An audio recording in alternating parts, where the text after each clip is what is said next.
Alright, so I never thought I'd be posting here, but here we are. I, 32M, just went through the worst, most humiliating divorce you can imagine. And the worst part? I never saw it coming. When I met Jessica, 31F, I thought she was the love of my life. We had that storybook romance, met at a mutual friend's party, stayed up all night talking, went on adventures together. She was the kind of woman who made every moment exciting, and I honestly thought we were happy. But looking back, I see it now. The little things. The way she started staying out late with her friends more often. How she'd guard her phone like it held government secrets. The random fights she'd pick over the dumbest stuff, just so she could storm out of the house. At first, I blamed myself. Maybe I was being too clingy? Maybe she needed space? She had a stressful job after all. So I gave her that space. I trusted her. And that was my biggest mistake. Then one night it all clicked. She came home late, again. Said she was out with the girls. But I noticed something off. Her hair was messy like someone had been running their hands through it. Her lipstick was smudged. And she reeked of cologne that wasn't mine. I asked her straight up, "Jess, were you really out with your friends?" She scoffed, rolled her eyes, and said, "Oh my God, are you seriously asking me that? Do you not trust me at all?" That was her favorite trick, turning it back on me, making me feel like I was crazy. I almost dropped it right there, but something in my gut told me to check. So while she was in the shower, I picked up her phone. And that's when my entire world shattered. My hands were shaking as I scrolled through her messages. I wasn't even sure what I was looking for, maybe just some proof that I wasn't crazy. And then I found it. A guy named Ryan. At first, it was all subtle. Flirty texts, inside jokes. Then it escalated. Pictures. Plans to meet up. And then, right there, in plain sight, messages from earlier that night. "Ryan, can't stop thinking about you. Last night was incredible. Jessica, I know. I wish I could be with you right now. He's so clueless." I felt like I got punched in the gut. She wasn't even trying to hide it. I heard the water turn off. My heart was racing. I should have waited. Planned it out. But I was too angry. The moment she walked out of the bathroom, towel wrapped around her, humming like nothing was wrong, I held up her phone. "You want to explain this?" Her face dropped. Not guilt. Not fear. Just annoyance. Like I was some inconvenience ruining her night. She sighed, snatched the phone from my hand, and shook her head. "Wow. I can't believe you went through my messages." That was her response. Not an apology. Not an explanation. She was mad at me. "You cheated on me, Jess," I said, my voice shaking. "Don't turn this around." And then she did what I'll never forget. She laughed. A small, bitter chuckle. "Oh my God, you are so dramatic. It was just a fling. It doesn't mean anything. Maybe if you weren't so smothering, I wouldn't have needed someone else." Needed someone else. That was the moment I knew, this wasn't the woman I fell in love with. This was someone else. Someone cruel. Someone who had no problem stabbing me in the back and then blaming me for bleeding. I didn't yell. I didn't throw things. I just stood there, feeling like an idiot for ever loving her. And she? She just walked past me, grabbed her phone charger, and muttered, "I'm going to bed. We'll talk tomorrow when you're not being crazy." I didn't sleep that night. And by morning, I knew exactly what I had to do.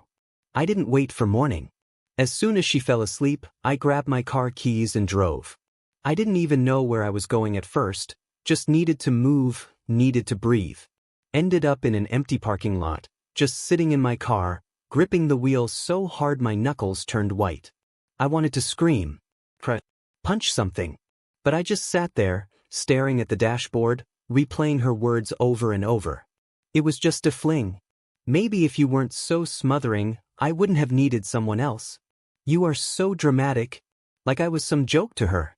Like the years we spent together meant nothing. After a while, I called my best friend, Mark. He answered on the third ring, groggy. "Dude, it's 3 in the morning. What's up?" I could barely get the words out. "She's cheating on me." Silence. Then, "Where are you?" 10 minutes later, Mark pulled up next to me in his truck. He didn't ask questions, just got out, handed me a beer, and sat on the hood of my car. We sat there, drinking in silence for a while. Then he finally said, "So what's the plan?" That snapped me out of it. Because yeah, this was my life falling apart, but I wasn't about to just sit here and take it. "She thinks I'm just gonna roll over and take this," I muttered. "She laughed in my face, man." Mark shook his head. "She's got no idea who she's messing with." He was right. She didn't. By the time I drove home, I had a plan. I wasn't going to yell or beg or give her the satisfaction of seeing me broken. No, I was going to hit her where it hurt. And the first step? I wasn't waiting until morning. I walked into that bedroom, grabbed a suitcase, and started packing. As I packed, she didn't even stir. That was the part that got me. She slept soundly, peacefully, like she hadn't just torn our marriage apart a few hours ago. I stood there for a moment, watching her, and felt nothing but disgust. How many times had I looked at her like she was my whole world? How many times had I come home exhausted, just to melt the second she smiled at me? How many times had I thought to myself, "Damn, I'm lucky." And the whole time, she was sneaking around, laughing at me behind my back. I clenched my jaw, grabbed my suitcase, and zipped it shut as loud as possible. That woke her up. She blinked, groggy, then frowned. "What the hell are you doing?" I didn't answer. Just kept packing. "Hey." She sat up, rubbing her eyes. "Why are you acting like this?" I let out a dry laugh. "Oh, I don't know, Jess. Maybe because my wife is cheating on me." She rolled her eyes. Like I was being the unreasonable one. "Are you seriously still on that?" I turned to face her, finally meeting her gaze. "Still on that? Jess, you didn't just cheat. You mocked me for finding out. You blamed me. You didn't even try to deny it." She crossed her arms. "I told you it wasn't serious." I exhaled slowly, trying to keep my voice even. "Then why lie? Why sneak around?" She scoffed, pushing back the covers. "Because you wouldn't have understood." That made my blood boil. Understood what exactly? She stood, walking towards me like she was about to have some deep heart-to-heart. "Look, things have been off between us for a while." That was news to me. "Off? You mean you pulling away? You lying to me? Staying out late without telling me where you were?" She sighed, exasperated. "See? This is what I mean. You're always so intense. So obsessed with us, like we have to be perfect all the time." I couldn't believe what I was hearing. "So you cheat, and suddenly I'm the problem?" She shrugged. Like this was just some minor inconvenience. "You know what?" I shook my head, grabbing my suitcase. "I'm done. I'm not standing here and letting you gaslight me into thinking this is my fault." That word, gaslight, seemed to set her off. "Oh my God, you sound like a Reddit thread." I let out a bitter chuckle. "Yeah, maybe I'll write one. See what the world thinks." She narrowed her eyes. "You're really leaving?" I stared at her, letting the silence answer for me. She crossed her arms again, but this time I saw it, the first flicker of fear in her eyes. Maybe she really thought I'd just take this. That I'd yell a bit, sleep on the couch, and in a few days, we'd pretend like nothing happened. Not this time. I walked out of the bedroom, suitcase in hand. She didn't follow me. She didn't apologize. She just let me go. And that was all the confirmation I needed. I crashed at Mark's place that night. His wife, Emily, took one look at me and immediately started heating up leftovers. Mark just handed me another beer and sat across from me at the kitchen table. "She say anything?" he asked. I let out a humorless laugh. "Yeah. That it was my fault." Emily set a plate of food in front of me with a little too much force. "I swear, if she wasn't a woman, I'd punch her in the face." Mark smirked. "Babe, you'd punch her anyway." Emily huffed, sitting down. "What's the plan?" I pushed my food around the plate, my mind racing. "I don't know yet. But I'm not walking away from this empty-handed."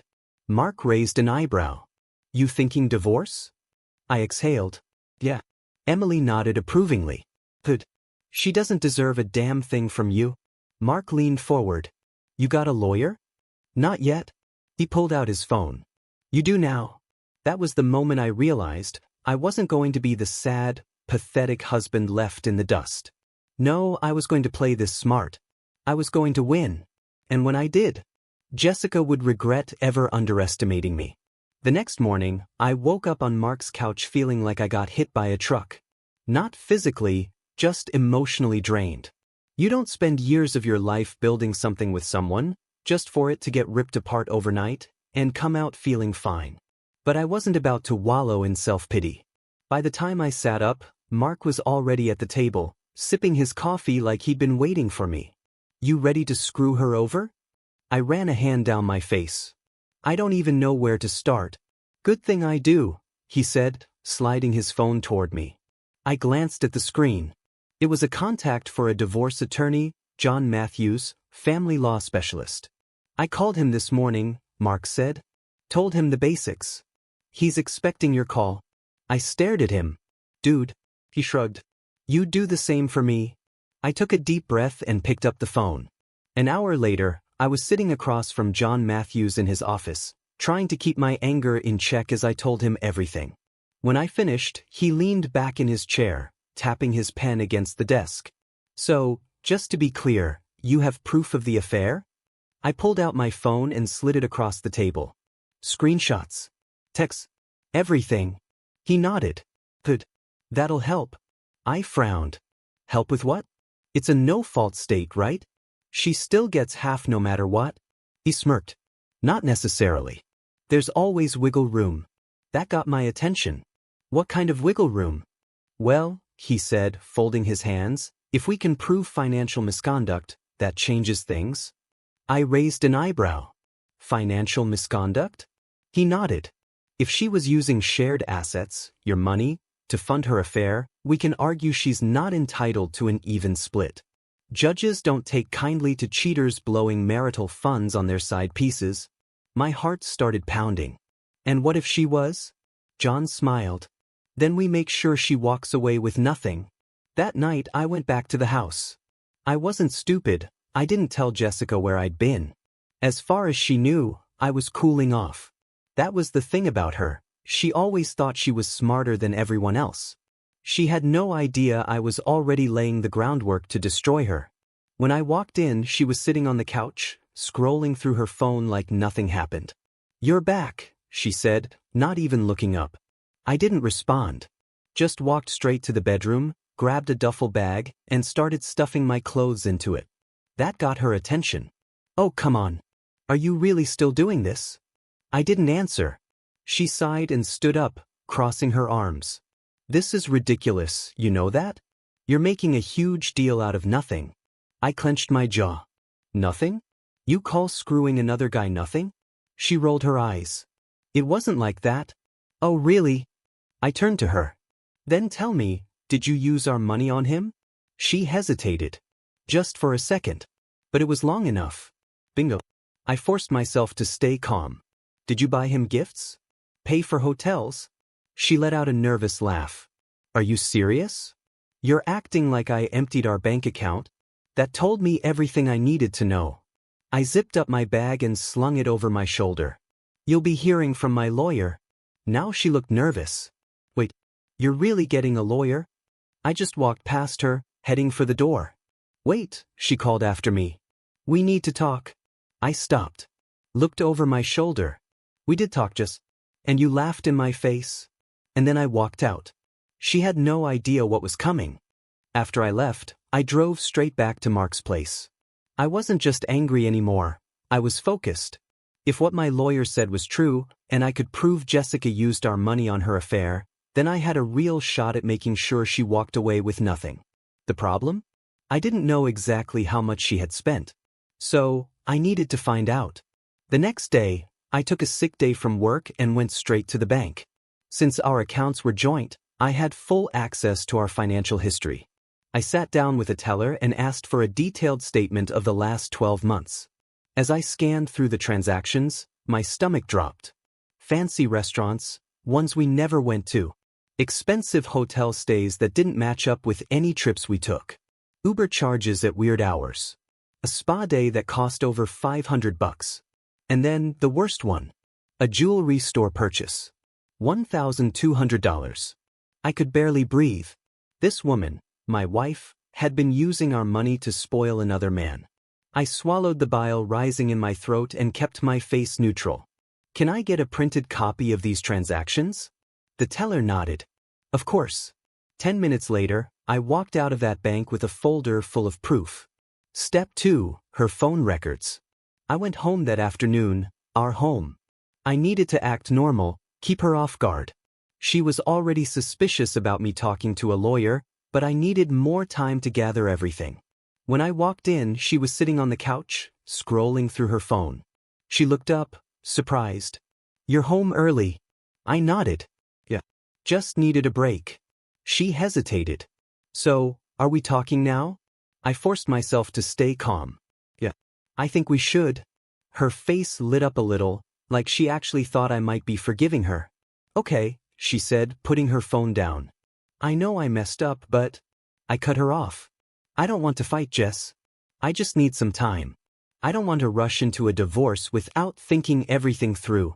She sighed in relief. Thank you. That's all I wanted. To just slow down. I nodded and sat down beside her. Not too close. Just enough to make it seem like I was open to reconciliation. She took the bait completely. We talked for a bit, mostly her talking, trying to justify what she did, blaming me for not paying enough attention. I nodded, listened, played the role of the hurt but conflicted husband. And when she got up to go to the bathroom, I grabbed her phone. Now, before anyone calls me out, yeah, it's wrong to go through someone's phone. But you know what's worse? Lying. Cheating. Using our money on another man. I had a minute, maybe less. I went straight to her call logs. And there it was. Ryan. Calls at all hours. Long conversations. A 30-minute call the day I confronted her. I took quick pictures of the screen with my own phone, then checked her messages. The most recent ones were gone. She had deleted them. But she wasn't as smart as she thought. She forgot about the cloud. I opened her backups. Messages were still stored there. And what I found made my blood boil. Ryan, can't wait to see you again tonight. Jessica, me too. But I have to be careful. He's getting suspicious. Ryan, though, he's such an idiot. If he was smarter, he would have caught us months ago. Once. I felt like I was going to be sick. I took screenshots of everything, sent them to my email, then deleted the sent messages so she wouldn't notice. Then I put her phone back exactly where I found it. By the time she came back, I was in the kitchen, pretending to pour a drink. She smiled at me, like we were fine. Want me to make dinner? I forced a smile. Yeah. That sounds good. She had no idea that I had just gathered everything I needed to destroy her. I played the role of the clueless, hesitant husband for the next few days. It was exhausting. Every time she smiled at me, every time she touched my arm, every time she acted like we were working through things, I wanted to throw her lies back in her face. But I couldn't. Not yet. Instead, I kept my head down and kept gathering everything I needed. First, I met with my lawyer again. I laid out everything, bank statements, call logs, text messages. John flipped through the documents, nodding. This is good. Really good. How good? I asked. He leaned back in his chair. Let's put it this way. If she fights for half, we have a strong case to argue that she misused marital assets. The judge could rule that she gets significantly less. Maybe even nothing. I exhaled. That's what I want. John smirked. Then that's what we'll go for. Next, I had to secure my own finances. I opened a new bank account in my name only. I rerouted my paycheck to that account. I gathered all my personal documents, birth certificate, passport, everything, and put them in a safe place. And then I went one step further. I started digging into Ryan. Jessica had been careful about keeping details about him away from me, but she wasn't that smart. I already had his number from her call logs, so I did a reverse lookup. Found his full name, his social media, even his workplace. And what I found made me laugh out loud. Ryan was married. The guy who had called me an idiot had a whole wife of his own. That changed everything. That night, as Jessica slept next to me, I did something that might have been a little petty. But at this point, I didn't care. I found Ryan's wife on Facebook. Her name was Melissa. I sent her a message. Me, hey Melissa. I know this is completely out of nowhere, But I just found out that my wife, Jessica, has been having an affair with your husband, Ryan. I have proof, texts, bank statements, call logs. I thought you deserved to know. I stared at the screen, my heart pounding. A minute passed. Then another. Then, typing. Melissa, are you serious? Me, yes. I can send you everything. She didn't respond right away. I could only imagine what she was feeling. Finally, after a few minutes, Melissa, send it all. I did. Screenshots, transaction history, everything. I didn't leave anything out. A few minutes later, she responded, Melissa, thank you. You have no idea how much this means to me. I had a pretty good idea. The next morning, Jessica was in a great mood. I played along. Ate breakfast with her. Kissed her on the cheek before I left for work. And when she smiled back at me, I smiled too, because I knew something she didn't. By the end of the day, her world was going to come crashing down. That afternoon, I got a text from Melissa. Melissa, I confronted Ryan. He denied it at first, but when I showed him the proof, he admitted everything. He begged me not to leave, but I told him we're done. I already called a lawyer. I leaned back in my chair, exhaling. I'm really sorry you had to go through this. You didn't deserve it. Melissa, neither did you. But hey, at least now they'll know what it feels like to lose everything. I couldn't help but smile. Jessica and Ryan thought they were so clever. That they were playing us. That we just roll over and accept it. But now they were the ones about to suffer. I got home from work early that day. I wanted to be there when the bomb dropped. Jessica was in the kitchen, humming to herself as she poured a glass of wine. She turned when she saw me. Hey, babe. The audacity. I forced a smile. Hey, how was your day? She shrugged, taking a sip of wine. Oh, the usual. What about you? I smirked. Oh, way more interesting than usual. Before she could ask, her phone rang. I knew who it was before she even looked. She frowned at the screen. It's Ryan's wife. I acted surprised. Melissa? Weird. Why would she be calling you? Jessica hesitated, then put the phone to her ear. Hello. I watched her face as Melissa let her have it. She went pale almost instantly. I don't know what you're talking about. Her voice was shaky. Melissa, please, just... Then she pulled the phone away from her ear as Melissa screamed something at her before hanging up. Jessica just stood there, frozen. Then she looked at me. What did you do? I smiled. What do you mean? She took a step toward me, her whole body trembling. You told her, didn't you? I crossed my arms. Of course I did. She deserved to know. Just like I did. Jessica's face twisted in rage. You had no right. I scoffed. Oh, but you had the right to cheat on me? To laugh in my face about it? To use our money on him? Her mouth opened and closed, but she had nothing to say. For the first time since this whole thing started, she was the one who looked powerless. I leaned in, dropping my voice. You thought I was just gonna sit here and take it? Jessica was breathing hard now, like she was about to explode. You're ruining everything. I tilted my head. No, just... You ruined everything. I'm just making sure you face the consequences. She clenched her jaw, her hands shaking. Then, suddenly, she grabbed her phone and started dialing. I smirked. Calling Ryan? She didn't answer. But a few seconds later, I heard his voicemail pick up. She tried again. Straight to voicemail.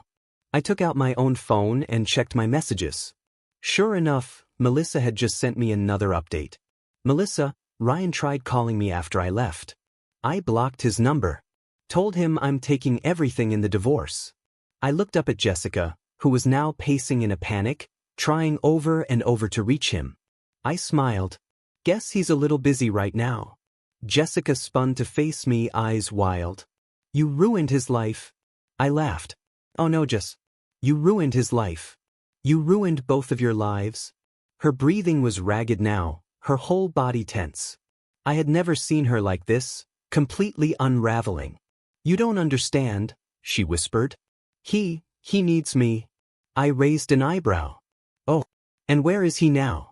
Because from where I'm standing, it looks like he's ghosting you. That hit her hard. I saw it in her face. For the first time since this all started, I saw regret. Panic. Jessica had built her whole little fantasy world around Ryan. And now, in a matter of hours, it was crumbling around her. And I wasn't done yet. Not even close. Jessica kept calling Ryan over and over, but it was useless. He wasn't picking up. He wasn't texting back.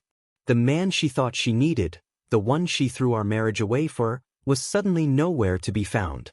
I just stood there, arms crossed, watching as she unraveled. She tried to play it off at first. He's probably just dealing with Melissa, she muttered, pacing back and forth. He'll call me back. But after the 10th call went to voicemail, her hands started shaking. I sat down at the kitchen table, calmly watching her like I was enjoying a movie. What's wrong, Jess? Thought you two had something real? She whipped around, eyes blazing. This is your fault. I chuckled. How? I didn't make you cheat. I didn't make him cheat on his wife. I just connected the dots. She gritted her teeth, looking like she wanted to throw something. You had no right to get involved in his marriage. I let out a humorless laugh. His marriage? Jess, are you hearing yourself? You had no problem sleeping with a married man, but now you're mad that I let his wife know? You're unbelievable. She opened her mouth to snap back, but then, ding. She practically lunged at her phone. I watched her face drop as she read whatever message had just come in. I raised an eyebrow. Ryan? She didn't answer. Just stared at the screen like she'd been slapped. I pulled out my own phone and sent Melissa a quick text. Me? Did he finally text her? She responded almost immediately. Melissa, tip. He told her he can't talk to her anymore. That it's over. I smiled. Jessica's hands started to shake as she typed a response. But before she could hit send, ding, another message. She read it. Her face turned pale. Her lip trembled. I leaned forward. What did he say? Silence. I stood up, walked over, and snatched the phone from her hand before she could stop me. She tried to grab it back, but I was faster. I read the message out loud. Ryan, Melissa is taking everything. My life is falling apart. I can't do this with you anymore. Don't contact me again. I whistled. That's rough. Jessica let out a choked sob.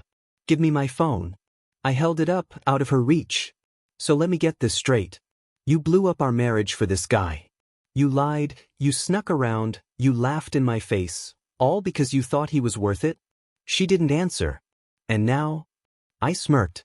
Now he's ditching you the second his own life gets messy? She clenched her fists, breathing hard. I tossed her phone onto the couch. Looks like you lost everything, Jess. Her eyes shot up to mine, filled with desperation. I didn't lose everything, she whispered. I narrowed my eyes. What? She took a deep breath, wiping at her tears. Then she looked up at me with this pathetic attempt at a soft smile. We can fix this. I blinked. Are you out of your mind? She stepped closer, her voice shaking. I made a mistake. A huge mistake. But maybe this is a sign, you know? Maybe Ryan was just a distraction. Maybe I needed to lose him to realize that you're the one I really want. I let out a sharp laugh. Wow. You really think I'm that stupid, huh? She flinched. No, Jess. I took a step back.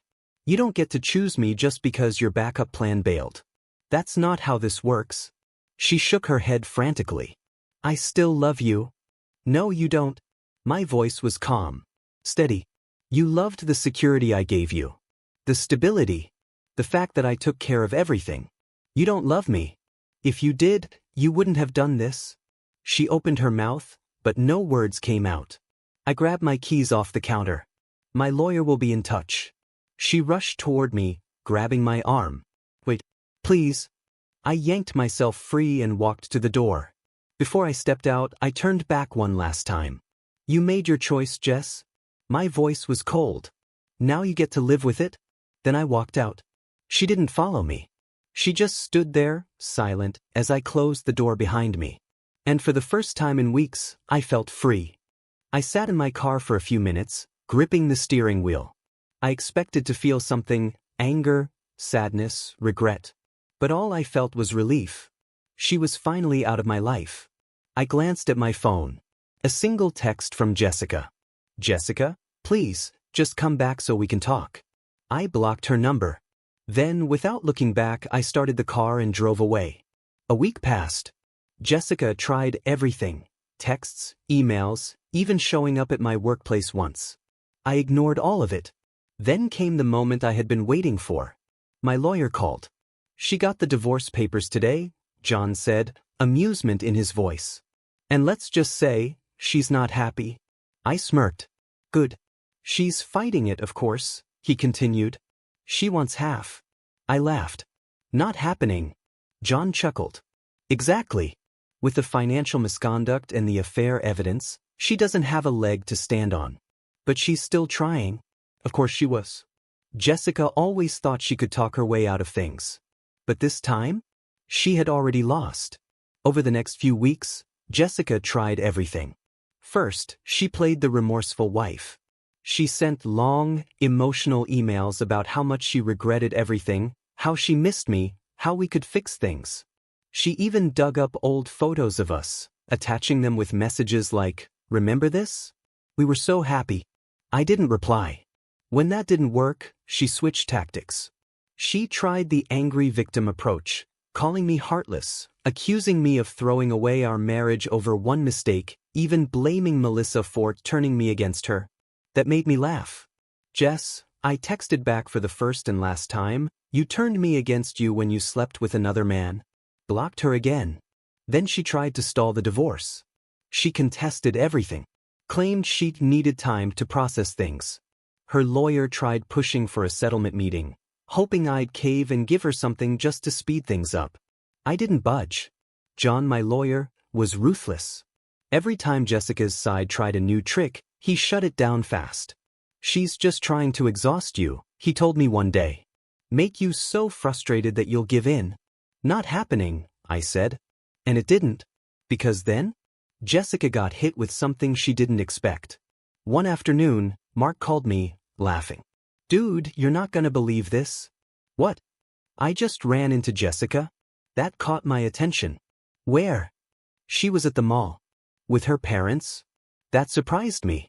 Her parents lived 2 hours away, and she'd always bragged about how independent she was.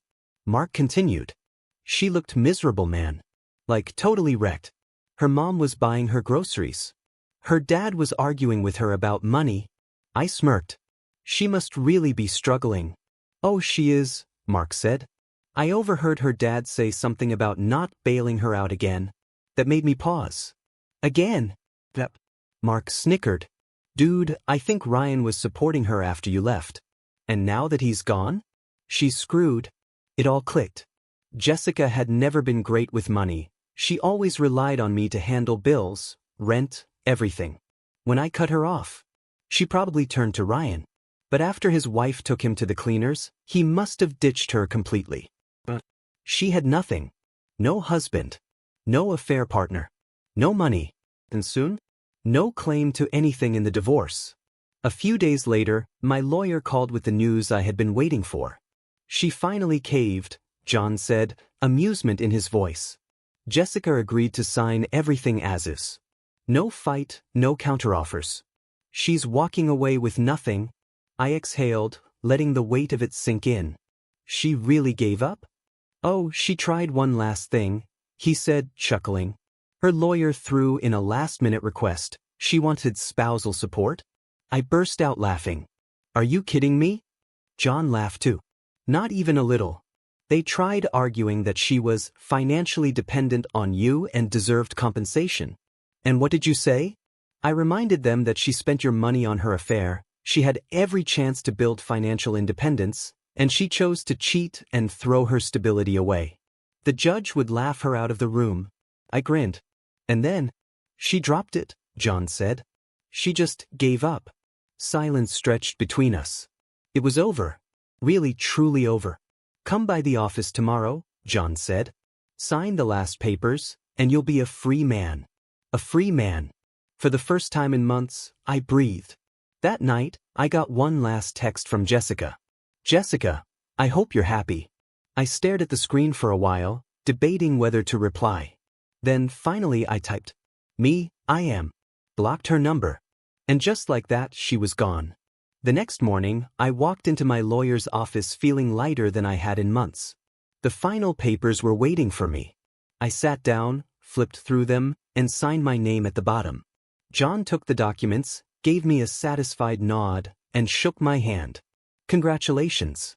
You're officially divorced. I exhaled. Feels good. He smirked. And the best part? She gets nothing. No money, no support, no assets. I grinned. Just what she deserves. I walked out of that office feeling free. No more lies. No more manipulation. No more Jessica. And as I got into my car, I made a decision. I wasn't going to waste another second thinking about her. She was my past. My future? That was mine to build. And for the first time in a long time, I was excited for it. A month passed. No more texts. No more emails. No more Jessica. At first, it was weird. I had spent so much time angry, plotting my revenge, gathering evidence, making sure she paid for what she did. And now? She was just gone. No more drama. No more stress. Just peace. And then, one day, I ran into an old mutual friend, Emily, Mark's wife. We were at a coffee shop, and she spotted me first. "Oh my God, you look so much better." I laughed. "Yeah." She nodded. "Way better." "Oh, happy." I took a sip of my coffee, smiling. "Because I am." She leaned in. "You'll love this, by the way. Guess who's miserable?" I already knew. "Jessica?" Emily smirked. "Oh, beyond miserable. She had to move back in with her parents. No job, no money, no Ryan. Apparently, her dad is furious that she blew up her marriage for nothing." I chuckled. "Sounds about right." Emily grinned. "You know what they say, the best revenge is living well." And she was right. Jessica had lost everything. I had a fresh start. No baggage. No lies. Just freedom. And that was the best revenge of all.